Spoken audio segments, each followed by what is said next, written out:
Okay, we've got apologies from Councillor Shaw, we've got apologies from Councillor Sims and Councillor Gray, but Councillor Gowland is supposed to be substituting, but unfortunately she's going to be late. Okay. Oh, yeah. Okay, any declarations of interest? No. Item 3, minutes of the meeting held on the 3rd of December.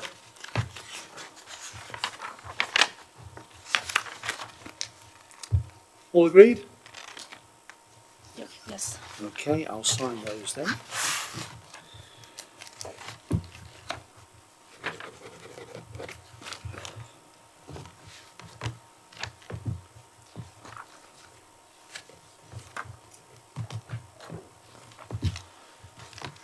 Okay.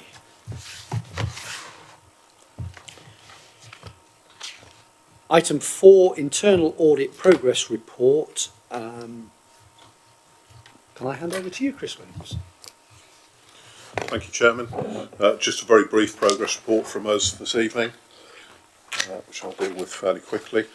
So the audit programme for 1920 is largely complete, and the lines on the bar chart have probably moved slightly closer to the end over the last week as well. So the only report that's been finalised since the last meeting of the group is that on enforcement, where we were looking at statutory nuisance. Final report has been issued and agreed with the executive management team. Substantial assurance, no high or medium priority actions coming out of that, just one low priority action which was agreed by management and is in progress in terms of implementation. Looking ahead, all of the reports actually on that table in section 3 have now been issued in draft, and those are the final reports of the 1920 plan. So we'll be working with the management team over the next couple of weeks just to finalise those, and everything should be done and dusted in good order probably by the end of February, and then we'll be looking to issue our annual reports. We will hold that until the 1st of April, until the end of the financial year, but you should have that pretty much as soon as the new financial year starts, and we'll come along to the next audit committee to present that. And then Appendix A simply provides you with a summary of the reports that we've previously presented to the group and its predecessor group.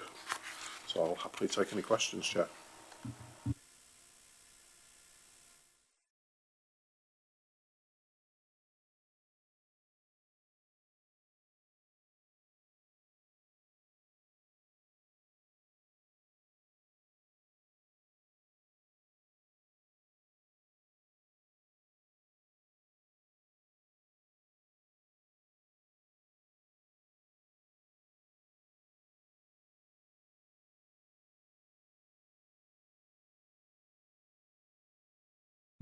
The Government Scrutiny Group notes the progress made so far this year against the internal audit programme. All agreed? No. Thank you. Thank you very much, Chris. Short and sweet. You're very welcome to stay. Thank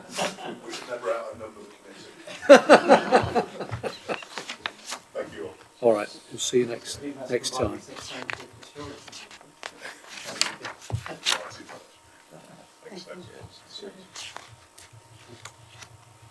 Okay, moving swiftly on to item 5, the external audit strategy.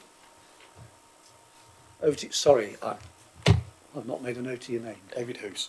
David. Thank you, Chairman. So you have our audit strategy memorandum with you tonight, so our audit plan for the external audit for the year to 31st March 20. For those of you that were members of this committee last year, the format hasn't changed. It's effectively clarifying roles and relationships. There isn't a great deal of change in this document in this year. The roles and responsibilities of all parties are the same. I think the key focus in the document should be in section 4, where we set out the significant risks as we see them for the external audit this year. There are 3 outlined in there: management override of controls, which auditing standards say we have to have as a significant risk with every audit that we do, so there's nothing particularly targeted on you. And also points in there around valuation of property, plant and equipment, and also around local government pension scheme. Again, those are 2 big risk areas as far as the regulators in my profession are concerned in terms of making sure that actually a significant audit of work is done and actually those valuations are done properly. So that's slightly unusual from my point of view as an auditor. They don't necessarily feel like areas that really should be risks for you as an organisation, but auditing standards force us down that route, unfortunately. The document then moves on to set out some thoughts around VFM and our work in that area. And colleagues will recall, I think, who saw the equivalent document for ourselves last year, there was quite a lot of detail in there last year. Our first year as auditors, we went to town a little bit telling you about the areas we were going to focus on. We've scaled that back a little bit this year, not because we really think there's been a significant change, but we don't see real significant risks in this organisation. So again, we'll look at the medium-term financial planning, the financial sustainability piece, and we'll look at the commercialisation agenda. But again, I think that feels relatively lowly down the risk strata in terms of other organisations that we see. I think, Pete, just to check, I think the figures that are in the document that went out with the first set of papers had got an earlier draft of the numbers out of the medium-term financial plan, hadn't they? So they've been slightly updated. They've been circulated to colleagues. Sorry, just to interject at that particular point, yes, the numbers have been updated. You should have all have had a revised paper, which we've agreed with Mazars. Just to explain why they've been updated. Obviously, Mazars prepared the value for money conclusion based on the MTFS as it was last year. Unfortunately, there was a timing issue because the papers for this committee went out before the cabinet papers. The cabinet papers have got the revised MTFS figures in. So as a consequence of that, once the papers have gone out to cabinet, I've then updated and agreed to update the figures with current figures as per the medium-term financial strategy, which is going to cabinet on Tuesday and then goes to full council on I think it's the 6th of March. So that's why the figures have changed. So nothing untoward from our point of view in terms of Chair. I think it was useful to actually make sure you'd got the most up-to-date numbers in the plan effectively. The rest of the document just reiterates our view that we're still independent as auditors, sets out our thoughts on materiality, our fee position. So I'd probably pause there and take questions, Chair, if I may. Thank you. Any questions? Comments?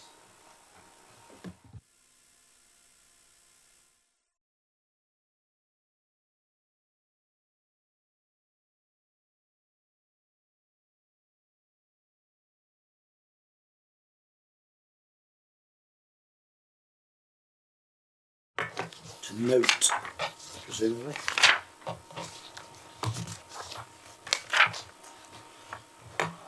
It is recommended that the Government Scrutiny Group accept the external audit strategy. Are we happy to accept the strategy?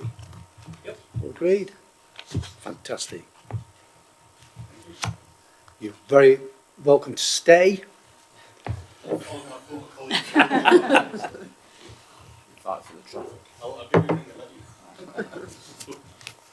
Right.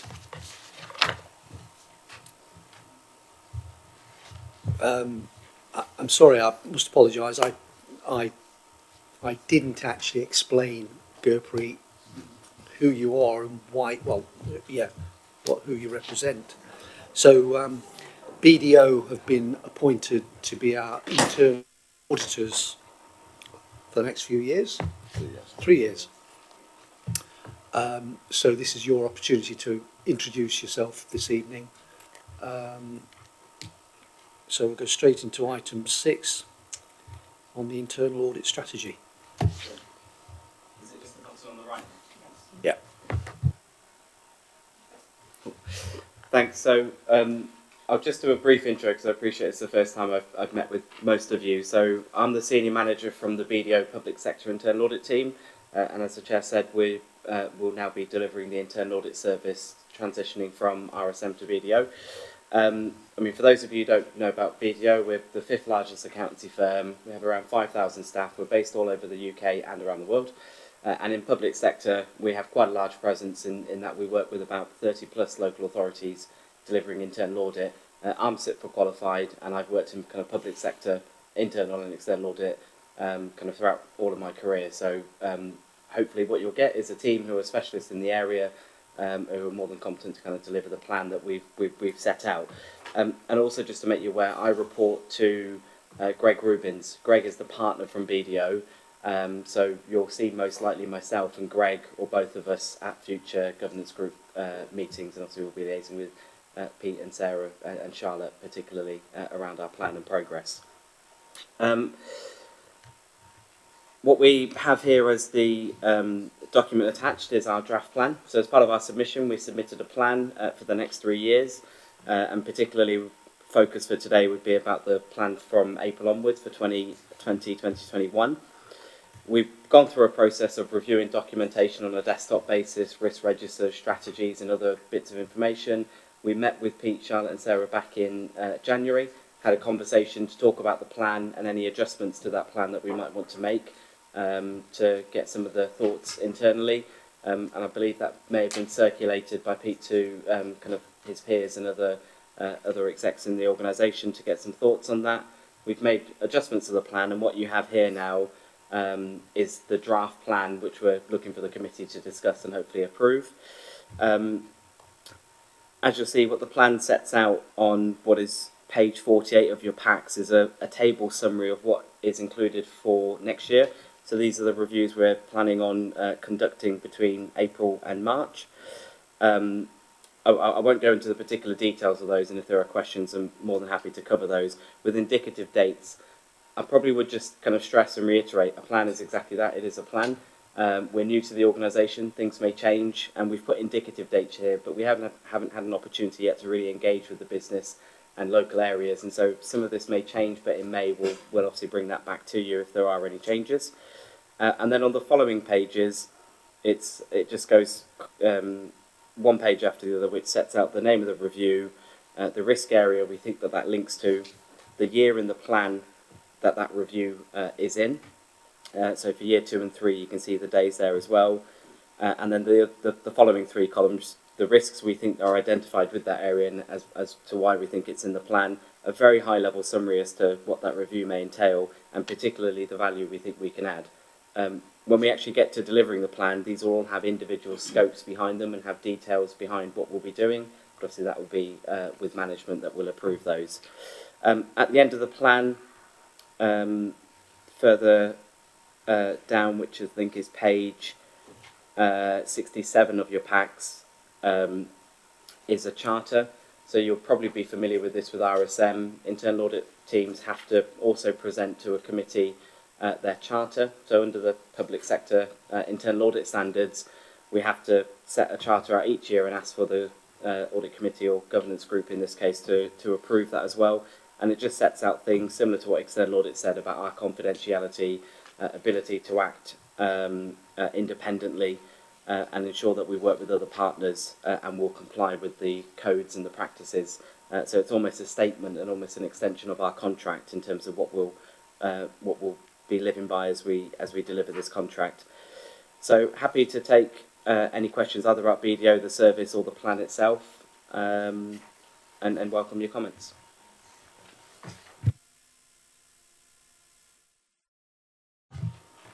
Comments? Vinda. Thank you, Chair, and thank you, Gurpreet, for that overview and background.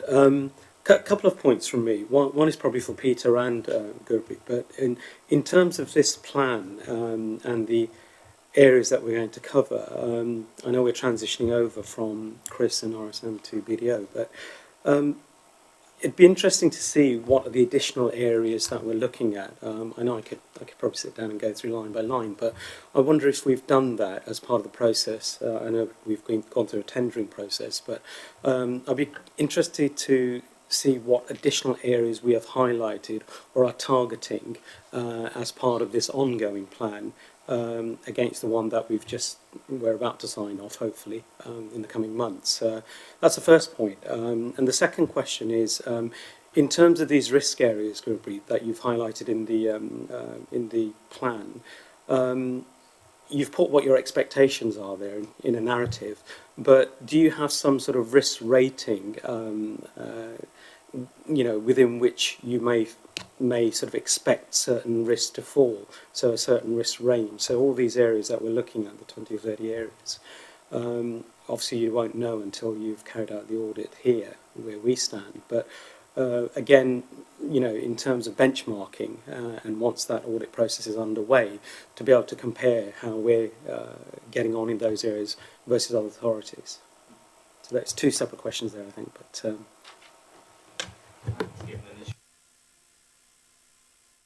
so in terms of our work and obviously predecessors in RSM and during the transition process, so yes, we have considered previous work that's been done.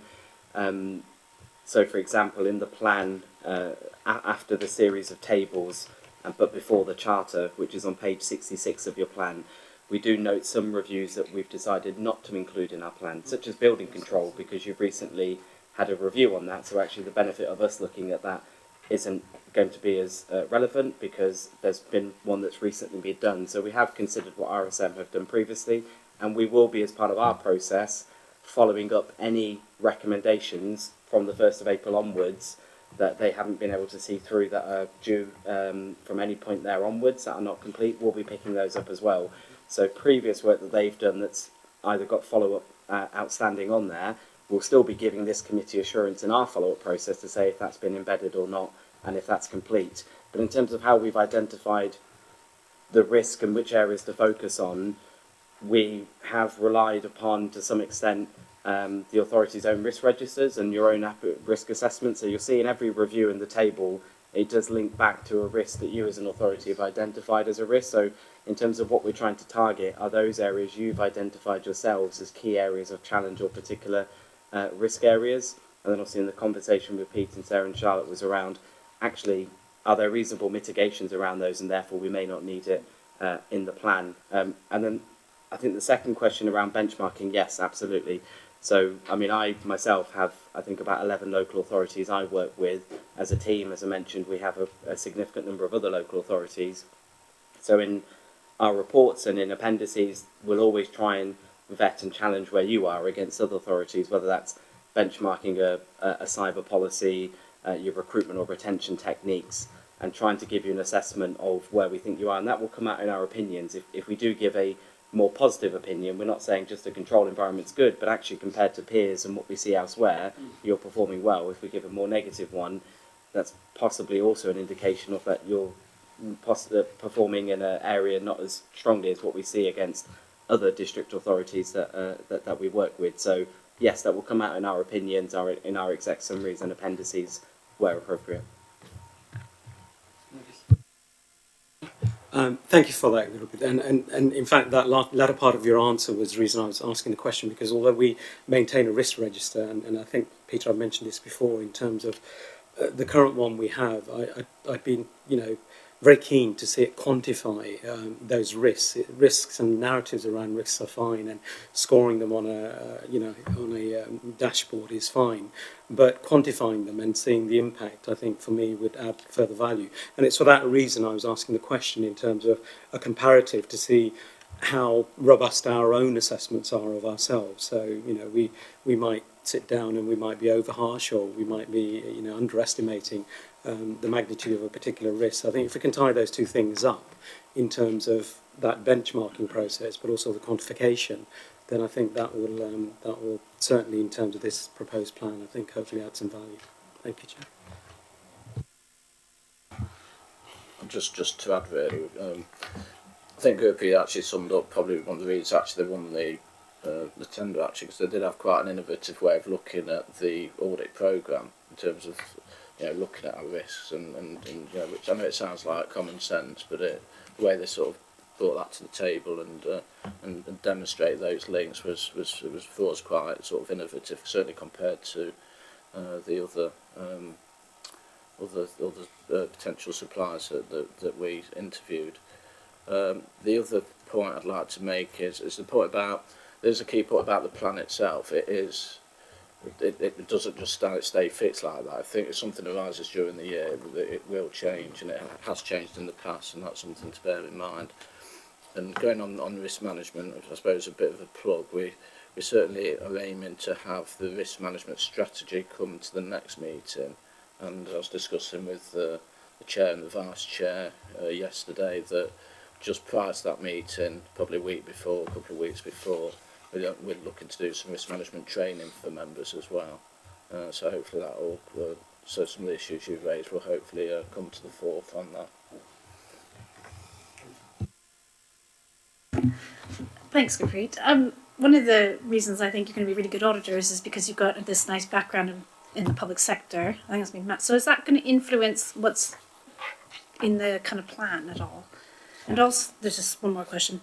And also, I was wondering if the days that are spent on these kind of different categories, I guess, is that kind of set in stone? I mean, it just seems to me like 13 days on, say, market seems a lot, but maybe it's because I don't understand what's involved. Thank you. So in terms of the plan and actually what we bring to that, so it's not just our assessment of the authority, obviously we have our sector knowledge and experience as well, which we bring to this. So we regularly host groups across the Midlands with internal auditors. So we host a Midlands audit group. So all the chief internal auditors across the Midlands, about every 4 to 6 months, come to our offices, and we run the day where we talk to them about their risks across the whole sector. And so that plays into our thinking about what the plans might also involve, as well as what the authority's risk registers and your own assessment of risk brings to it.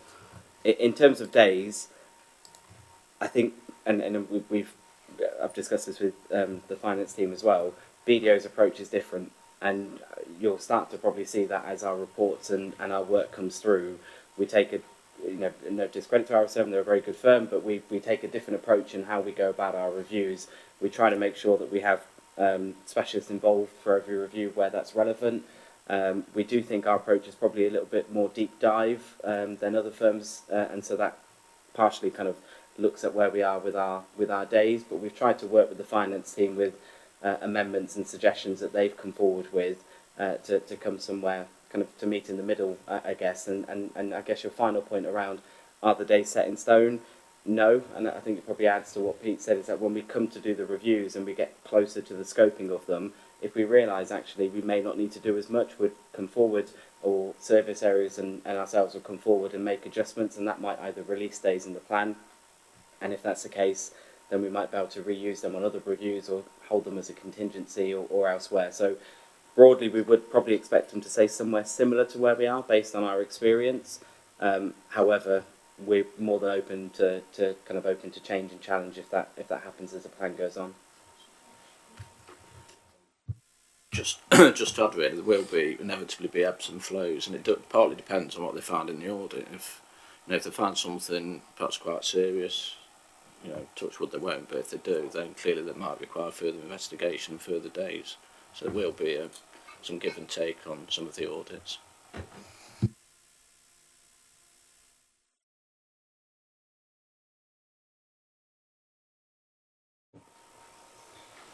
All right, we have a recommendation on page 41 and page 43, the same one. It is recommended that the Governance Scrutiny Group approve the updated internal audit strategy and detailed audit plan 2020 to 2023. Can I just ask, if we don't approve it, does that mess things up? Yes. All approved? That's unanimous. Approval of the charter. Just for completeness, because we also have to make sure that the committee approves our charter as well as the plan. Thank you. Yes, can I have your approval for the charter as laid out on page 67? All agreed. Thank you. And we'll amend the minutes for that. Okay. I won't talk about pre-session, I'll stay if that's okay. It's my first meeting, I wouldn't mind staying to the end. You are very welcome to stay. Absolutely. So move on to item 7, Treasury Management Strategy.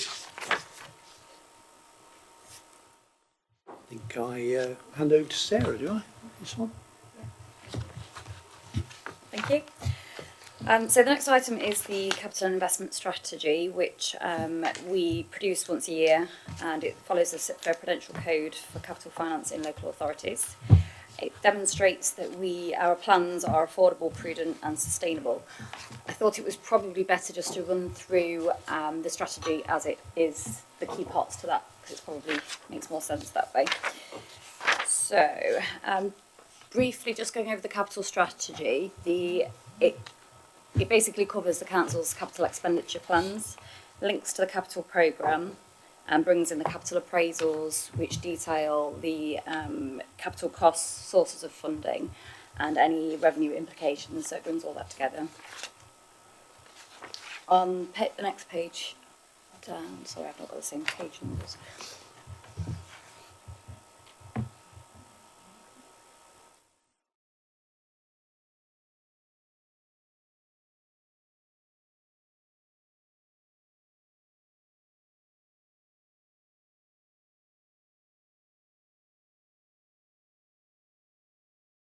Page 76. We list our capital prudential indicators, and the first of which, on paragraph 8, is the capital expenditure estimates. So this details our capital expenditure plans and how they're going to be funded. There are some risks involved in our plans, mainly grants, capital receipts and new homes bonus, which is largely used to fund capital investment at the moment. The next item on paragraph 10 relates to the capital financing requirement, which is the council's underlying need to borrow. So table 2 shows the capital financing requirement and investment resources over the medium term. There is an assumption within there that we're going to borrow £10 million between 2020 and 21 and 21-22. Paragraph 14 then refers to the amount of borrowing. So we set ourselves an authorised borrowing limit. Now that doesn't necessarily mean that's where we expect to borrow or we will borrow. That just means legally we can borrow up to that limit. And that is also reflected in table 4 a bit further in the report. Paragraph 16 refers to IFRS 16, which is a new standard being introduced in April 2020. The impact of this is still unknown because we have to do some work surrounding all the leases, but basically there might be an impact on the capital financing requirement going forward, but that's not factored into the figures that we've got into this strategy. The next item is the minimum revenue provision policy, which just refers to how which method we would choose to use, which is the asset life method. And this hasn't changed from last year, so this is the same. And moving on to the next page, details the Treasury management strategy for the 5-year period. First section from paragraph 21 just refers to the current economic climate, mostly affected by the exit from the European Union. We have reference to the base rate and what we expect the Bank of England to do with that, and also inflation levels. And table 3 over the page shows our expected or anticipated interest receipts from our Treasury management activities. Moving on to paragraph 28, we have our borrowing strategy, which shows indicators for external debt. An authorised limit, which I've previously referred to, of 25 million. Paragraph 31 sets the operational boundary for external debt, which is set at 20 million. And again, this is not a limit or actual borrowing, it can be above or below.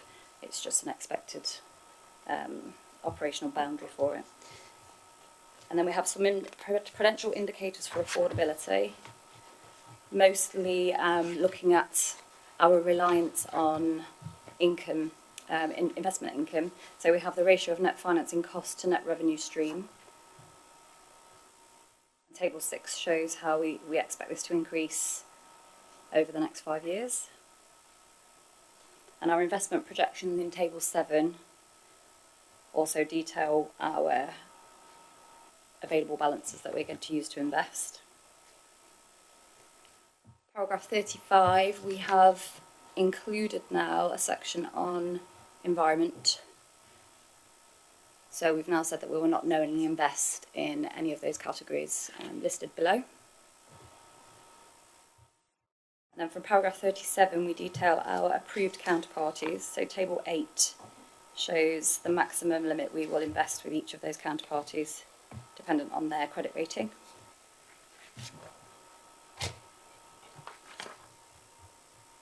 We do get credit information provided to us by our Treasury Management Advisors link. So we will amend our available counterparties as new information arises on a daily basis. So we're notified of that on a daily basis. That links into the credit risk. So we will update on paragraph 45. We'll update our assessment of all of our counterparties based on the information we get from our advisors. Our current investments from paragraph 46 just detail how we invest our surplus funds, and we do that using interest rate forecasts and our cash flow position, which is done internally within the team to assess how much cash we think we've got to invest on a daily basis.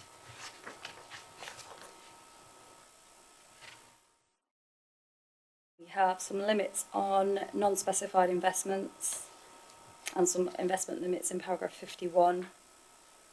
And in table 10, these limits are again detailed for different organisations. And these are the limits that we have to abide by when we're doing the investments. We also have some interest rate exposures. So we detail in table 11 the maximum exposure to variable and fixed rate interest. We also limit ourselves to the maximum sum we can invest over 1 year, shown in table 12. We have a policy on the use of financial derivatives, which the Council doesn't currently have any. And also in paragraph 59, we refer to the competitive tender process that we held and appointed Link as our new asset and treasury management advisors, which most of you I think will already have met them at the previous training session. Paragraph 61 details the member and officer training that is provided to ensure that everybody's kept up to speed with changes to policies and what's going on in the environment, the economic. And from paragraph 63, we have a reference to commercial investments. So this section details our investments in commercial property and in paragraph 65, we refer to the asset investment strategy, which we've already used to make purchases of that nature. It's shown in Appendix II, which I think is right at the end of the pack, and shows a list of the material investments that we have through the commercial investment section. These are subject to specific business appraisals. We do net present value, internal rate of return, also so sort of looking at the financial background, but not only that, we also do an assessment matrix based on other things such as proximity to the borough, its energy rating, that sort of thing. So you can see the table on that page. And table 13 is a ratio to show our dependence on commercial income.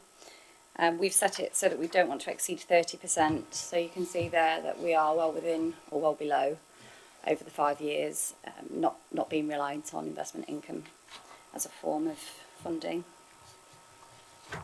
And for paragraph 72, we have a couple of charts just showing how we minimise our risk exposure. So we spread our income by sector. You can see that we've got some industrial sites, we've got a nice spread there, industrial sites, offices, retail, but also the size, the amount of money that we invest in those sectors is also spread to minimise that risk. And then Appendix I just details our counterparty registrations with the brokers. And Appendix II referred to previously is our material investments that we currently have.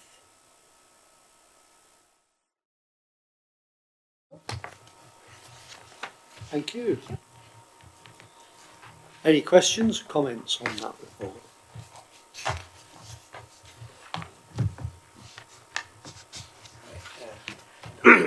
Thank you very much. My first point would be about, I can see in Table 1, capital receipts is helping to finance capital expenditure programme. What I'm not quite understanding is where the capital receipts come from, and in particular what's being said on page 82, because the paragraph numbering on page 82 goes 33, 36, 34. So there's in particular what's happening is the investment strategy. It says the movement in investments are due to increases in capital receipts related to Sharp Hill and Section 106 receipts as shown below. I'm not quite sure where it's shown below, because there just seems to be something there, and I think those capital receipts are clearly, an element of them are being used in Table 1, but it would be helpful if we were able to see where the capital receipts are coming in, or perhaps I've not quite read the report correctly, but so I'm not quite sure what's going on with the capital receipts coming in. The second point I would like to raise is about the table on the last page where you've listed our current assets.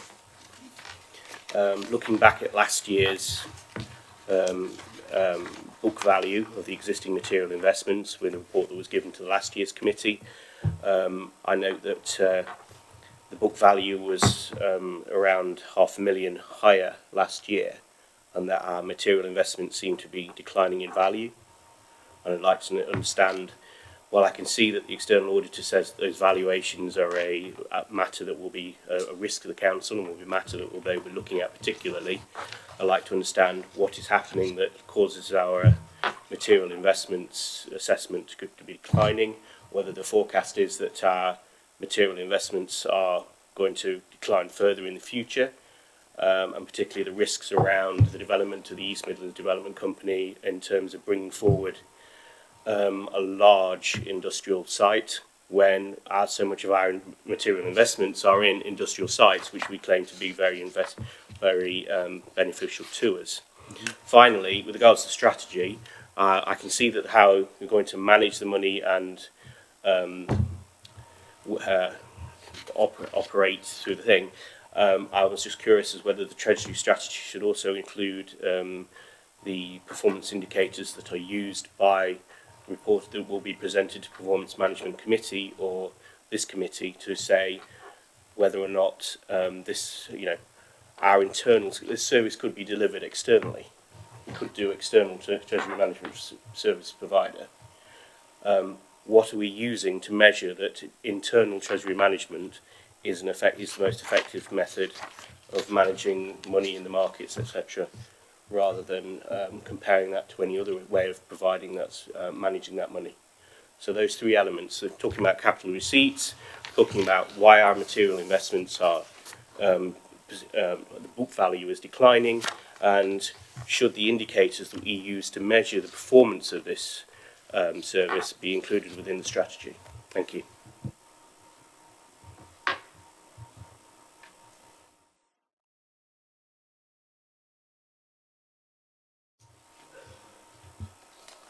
Oh, okay then. So the first question on capital receipts, there are a number of assumptions within the capital programme for the receipts coming in. They feature in Table 1.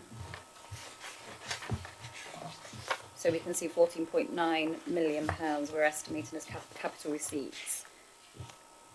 I agree the numbering is incorrect on the paragraphs on that page you referred to. But where it does say that the receipts are shown below, that is correct. So Table 7 is the below that it refers to. Right. So in 21-22 to 22-23, that increase in available investments is due to Section 106 income and Sharp Hill receipts. Right. The the book value declining on material investments, I would have to look at last year to do a comparison.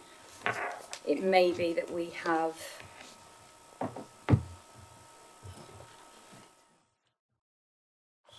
Just on the book, I think on the book value, if it's, we'll come back to you on that, because obviously we need to check the figures ourselves. Yeah. If that's okay. So there's an action for the next meeting. We'll come back with a comment on that. Could there be a note sooner? No, I mean, it's fine. Fundamentally, Mr. Chairman, the value of our assets are going, I understand that they're perhaps being held for a number of years, but I do think we should be aware of a trend. I don't think it's going to fundamentally change in the next few weeks, that we need an immediate answer, but I do think it's fundamentally changed. If my question's been answered so quickly, that while we've got our SIPFA advisor present, your minimum revenue provision, there's options as to which system you choose within. I think there's a number of options. You does actually mention you've chosen option 3. Could you explain why you've chosen option 3 over the other options as to most beneficial to the council? So I'll just add that one in a little bit there. I feel like you're going to delay answers. I mean, when the option, sorry.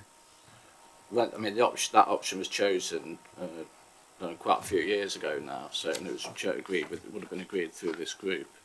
It certainly would have been probably prior to when I came. So the rationale for that. But what I do know is, generally speaking, at other councils, the option 3 is generally the option that is chosen by most councils. The final point then was about the indicators, Mr. Chairman, about how we know that, how do we decide that the Treasury Management Service, what target are they aiming for in terms of? I remember the day when I came to the council, UBIEC, we used to get 7.5% on their investments that we're holding and all of this, but times have changed. So what targets do we aim for, and are they part of the strategy? Well, the targets are in the strategy, so we've got the 1.87% as our target income. Clearly, it's difficult to put targets on something like money earned on investments, because the basic principles or premise of our investments is security, liquidity, yield. Yield is the last thing we'd be looking at, so which makes it difficult for us. The main thing is the security and liquidity, but clearly we do try and maximise the level of income that we do earn, but balance that against the other risks. Okay. Thank you, Chair. First question I have is paragraph 12, table 2, the opening capital financing requirements, and I need to borrow in the coming years. The opening CFR balances are increasing significantly, 8.3 million to 15 million to 21 million, 100% increase, 30% or so increase, and so on. I'd like to understand what those projections have been based on in terms of the underlying assumptions, or whatever you have actually used to feed into those numbers. They're quite significant changes. 1920, 8.3 million, and then 15 million next year, and then 21.8 million.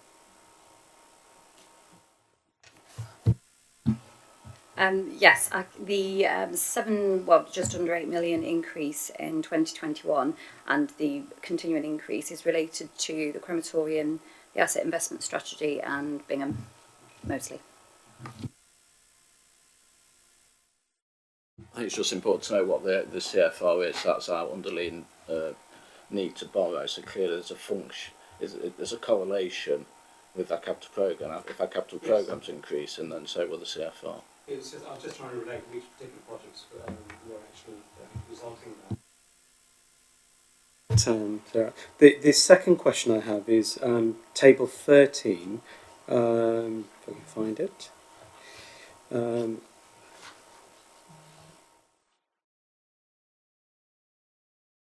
Table 13, page 94, I think it is.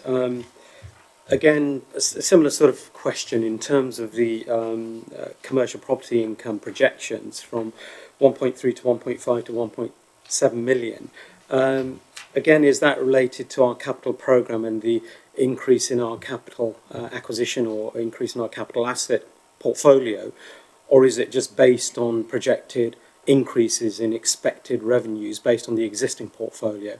So, the underlying question is it based on a baseline of the current portfolio or of that capital investment programme generating more acquisitions and therefore resulting in that increase in revenues?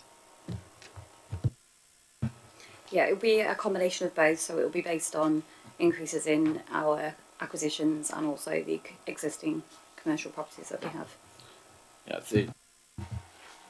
as you go towards the tail end, it's more based on the existing, because we aren't planning on doing lots more asset investments, but the figures will change because particularly Anne's team get involved in obviously rent reviews and that type of thing. So over time there will be a natural change as well.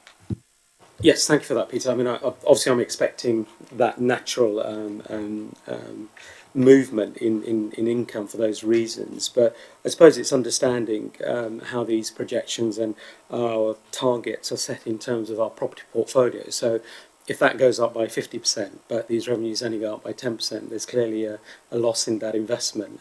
So I'm wondering what the strategy is behind relating the acquisition process, if you like, and the capital programme and expected receipts in terms of the numbers we're using here. So I'm sure there is something, it just doesn't come out in here other than looking at the numbers. So I don't know if it's possible to put some of those assumptions in these reports in future to be able to relate to the decision making behind the numbers, because having the numbers is fine, but I think for me personally I would find it more valuable if I could actually relate to the underlying decisions that went into the composition of these numbers. I think this is the strategy, which is fine, but in terms of, I think it's the point Councillor Stockwood made earlier around measuring performance and our returns, what are the targets, how are we doing, and so on. The strategy in itself is fine for setting the outline, plans, but I think for this group and to be able to sit here in terms of assessing how that is delivering is really the role I sort of see that we have, not just assessing is the strategy correct.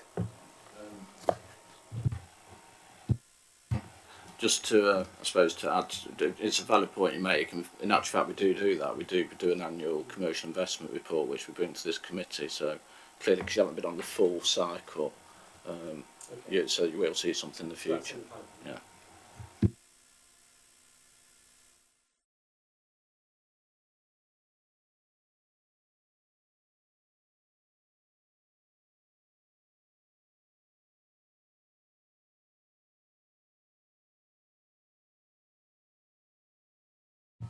Scrutinise the following for approval by full council: the capital strategy and prudential indicators and limits for 2021 to 2024-25 contained within Appendix A, the minimum revenue provision MRP statement contained within Appendix A, which sets out the council's policy on MRP, the Treasury Management Strategy 2020-21 to 24-25, the Treasury indicators contained within Appendix A, and the commercial investment indicators and limits for 2021 to 24-25 contained within Appendix A. And I think we have scrutinised that sufficiently this evening.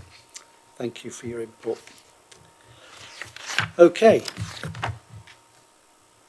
Item 8, work programme.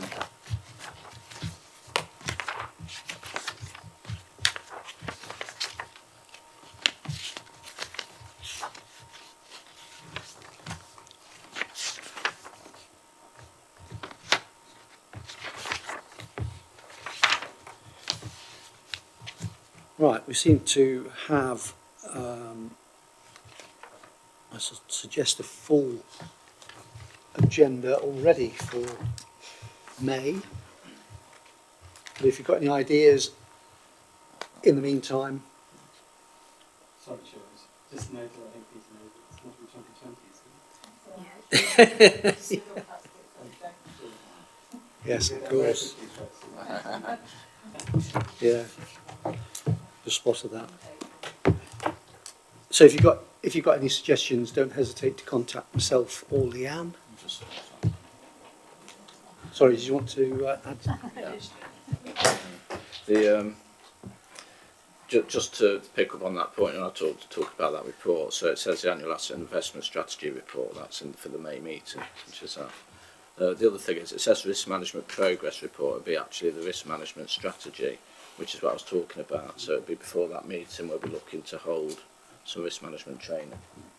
The meeting over at 7:53. Hope you all have a safe journey home, including Leamington Spa. Probably ease again there than getting through. Yeah, might be.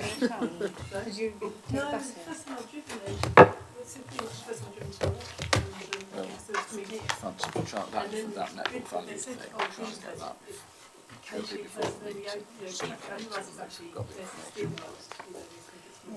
We were just discussing with Gurpreet earlier on that perhaps if